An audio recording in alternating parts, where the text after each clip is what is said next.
ملا صاحب خو هم پیسې پیدا کړې سایکل یې واخیستې، ملا صاحب خو هم پیسې پیدا کړې موټرسایکل یې واخیستې. امام پر تنخواه باندې د هر سړي دومره ګریز ځي دومره ګریز ځي، نو چې ستا په 50,000 ګزاره نه کېږي، د ده به په 50,000 ګزاره د کومې خوا وسي؟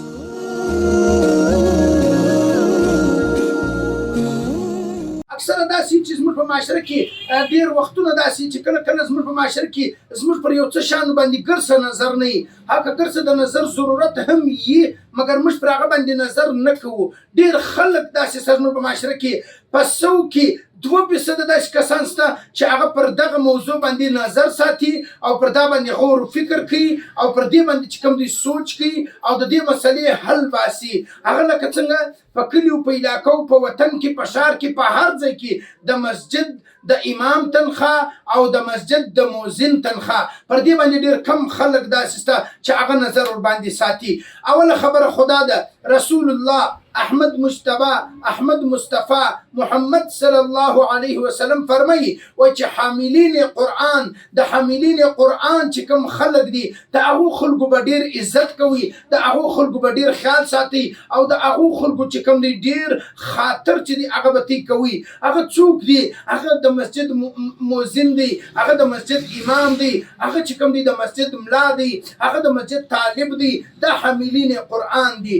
مګر موږ خلک چې زموږ معاشره چې کومه ده هغه څه چم کوي، هغه داسې کوي چې کله امام ته تنخواه ورکوي یواره خو د امام تنخواه 15,000 بیا دا 15,000 په کلي باندې چې راټولوي یا په ښار کې په هغه کورو باندې راټولوي، پر دا د امام پر تنخواه باندې د هر سړي دومره ګریز ځي دومره ګریز ځي ته چې وایي دی 2 لک روپۍ ورکوي، دومره ګریز ځي. دا دومره غلط کار دی چې انتها یې نشته. او بله خبره اول خو دوی پر دې باندې لږ غور وکړي چې ستا یا په کلي کې یا په علاقه کې یا په ښار کې د مسجد سره شاوخوا چې کومه محله ده ته اول پر دې باندې غور وکړه. په محله کې د یو ادنا د یو کښته درجې والا کس چې هغه یو ځای کار کوي د هغه یو ځای خپله تنخواه یي، هغه تنخواه کم سې کم 10,000 یا 15,000 او بیا دغه رقم لکه څنګه چې په سرکاري ادارو کې کم خلک تنخواهوي اخلي د هغه کم سې کم 20,000 25,000 10,000. اول ته د هغه څه پوښتنه وکړې کوم کس چې 50,000 تنخواه اخلي د هغه څه پوښتنه وکړه ورته چې ستا په دا ګزاره کېږي که نه، د هغه په هغه باندې ګزاره نه کېږي. نو چې ستا په 10,000 ګزاره نه کېږي، ستا د مسجد امام خو انسان دی، کور دی، بچان دی، ژوند دی، مصروفیات دی، خرچی دی، میلمانه دی، هر څه چې کوم دی هغه راځي. صحیح شو؟ نو چې ستا په 50,000 ګزاره نه کېږي د ده به په 50,000 ګزاره د کومې خوا وسي؟ یوه خبره ده.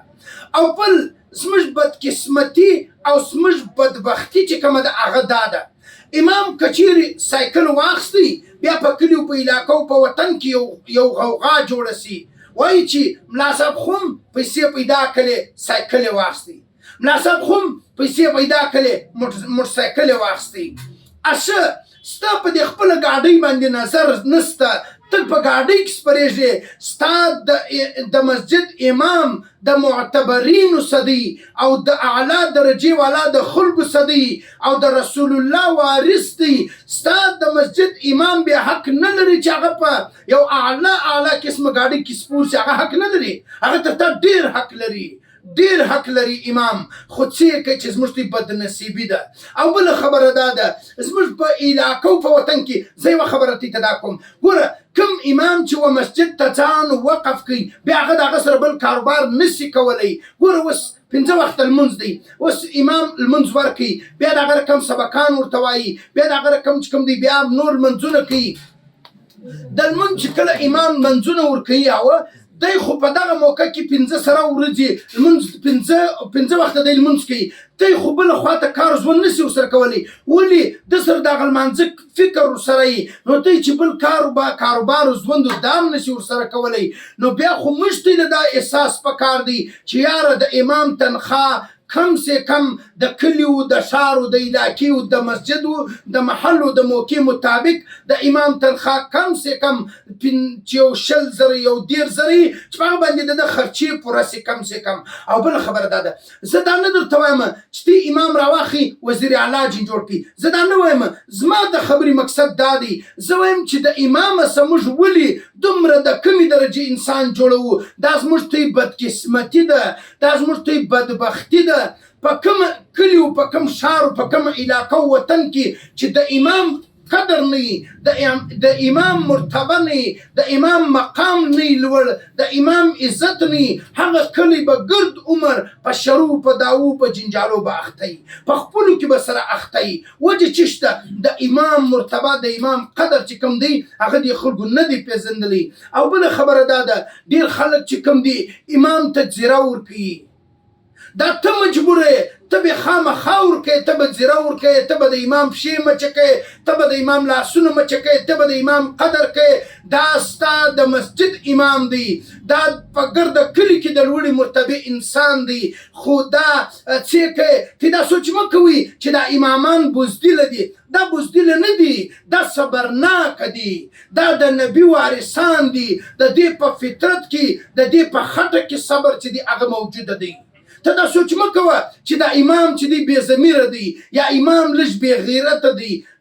دا سوچ مه کوه. ډېر داسې نه دی، داسې ډېر خلک شته چې هغه نه هغه د ځان ته چې په یو څه باندې وایي هغه دا امام ته ډېر په کم نظر ګوري. کوم چا چې د خپل امام قدر وکړي او د خپل د مسجد مؤذن قدر وکړي او د خپل دا ګوره کوم څوک چې د خلکو قدر کوي الله به هغه کامیابه ساتي. بله خبره واوره، ضروري دا نه دی چې ته په مسجد کې د اعلی قسم یو وایي ما په مسجد کې په 1.5 لک روپۍ باندې لیمپ څراغ ولګاوي، بل وایي ما په 15 لک روپۍ باندې کاربیټان راوړو، بل وایي ما په 2 لک روپۍ باندې موږ په مسجد کې ایسي لګولې ده، بل وایي ما مسجد داسې ښایسته کړی دی، داسې مې رنګ روغن ور کړی دی چې بالا جوړیږي نه. ته په دې شانو باندې پیسې لګوې، په ورځ د آخرت الله تاسو دا پوښتنه نه کوي چې ستا د مسجد څومره ښایست و، دا پوښتنه نه درڅه کوي.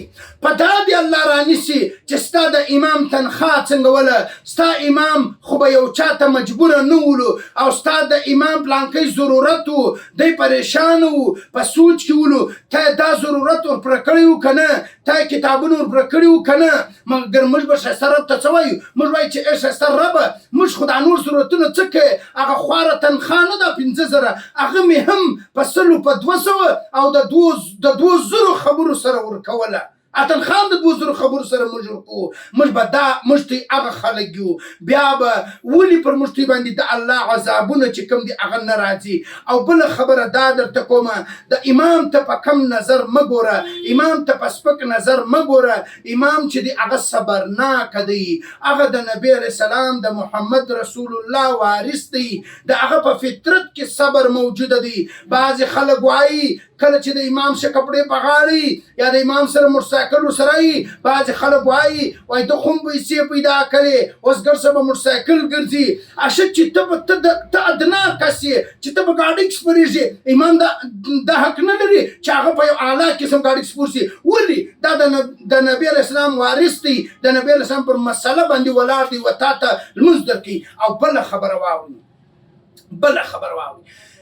ډېر خلک داسې شته چې لمونځ کوي لمونځ یې نه دی صحیح، ډېر خلک داسې شته چې لمونځ کوي لمونځ یې ځایه رواني. هغه کم خلک، بعضې ځوانان، بعضې سپین ږیري ګرسه مه راځه مسجد له د وخت د مخه، تا دې ګرسه خدای نه راولي. او که راځې بیا پر دا مځکه کښېنه، غږ مه لره، پټه خوله کښېنه. بلکل دا ډېر خلک داسې شته چې ماځ د لمانځه ټیم رسي دی واره ګړۍ ته ګوري، بیا دروازې ته ګوري امام ولې وځنډېدی، امام ولې په امام کار مه لره. ازاري خلکو په امام باندې کار مه لري. که ځان بدبخته جوړی نو امام پریشانه که، په امام کار مه لره. ډېر خلک داسې شته، ډېر په کلو په علاقو په ښارو کې ډېر داسې خلک شته چې هغه امام زیري. امام نو ولې ناوخته راغلی؟ او ته خو وځنډېدلی، دا امام دی، دا الله ستا امام کړی دی، دا تاسو د ډېرې لوړې مرتبې مالک دی، د ده خوښه ده که پر ټیم راکړي که ناوخته راکړي که وختي لمونځ درکوي، دا د ده کار دی. په دا ستا کار نسته، دا د ده ملکیت دی، دی ستا امام دی، دی ستا غلام نه دی، دی ستا مزدور نه دی، دی ستا نوکر نه دی، دی ستا خادم نه دی، دی ستا امام دی. تنخواه چې تو ورکوې دا خو زما او ستا بزدلي ده، چې کومه تنخواه ورکوې دا خو زما او ستا بزدلي ده. ډېر داسې امامان ستا چې د کلوسه په 15,000 په 6,000 په 10,000 لګیا دي، مګر د صبر د وجې څه غږ نه کوي. نو زموږ ته دپاره که امام صبر کوي، موږ ته له دا پکار دی. ګوره چې د چا د کور 50,000 ته چا تنخواهي هم د کور خرچې نه پوره کېږي، د امام د به څنګه پوره سي؟ خو امام چې دی هغه صبر کوي. زه ته دا خبر کوم او زنانو خوندو ته زه یو خواست کوم، د نن نه بعد ځان ازاریان مه جوړوي. دا طالب چې زیرې له درسي کارونه مه پکوي. او بله خبره دا ده، خبرې مو ورته کوي، تنګوي یې مه، زیروي یې مه. دا کله چې هر چا کور له چې طالب زیرې له ورسي، صدقه ورکه، مچې که. دا چې طالبانې دا په زیرو دپاره چې ګرځي، قدر یې وکړه. په دې به قدر کوې چې دا طالب ستا د کوره به لا آفتونه، مصیبتونه، مسلې مسایل د دې صدقې په برکت سره وایستل. د دې طالب به ته قدر کوې. ډېر خلک داسې ستا طالبګۍ بیا رالې، طالبګۍ ورسره کښېنه، زیره در کومه، خبرې مور ته کوه. داسې سزا به الله درکړي. بیا به سر ټکوي، بیا به ارمان کوي، بیا به زاړې، لاس له به هېڅ نه درځي. صدقه ورکه، لسی بل ورسره ورکه، د هغه رقم خیرات ورکه، زیره ورکه، په خوشحالي ورکه، مې تنګوه، مې زیروه. الله تعالی دې موږ ټولو ته د مسجد قدر، د امام قدر، د قرآن قدر، د قرآن د حاملینو قدر را نصیب کړي. الله تعالی دې موږ ته خپله رضا را نصیب کړي. واخر دعوانا الحمد لله رب العالمین.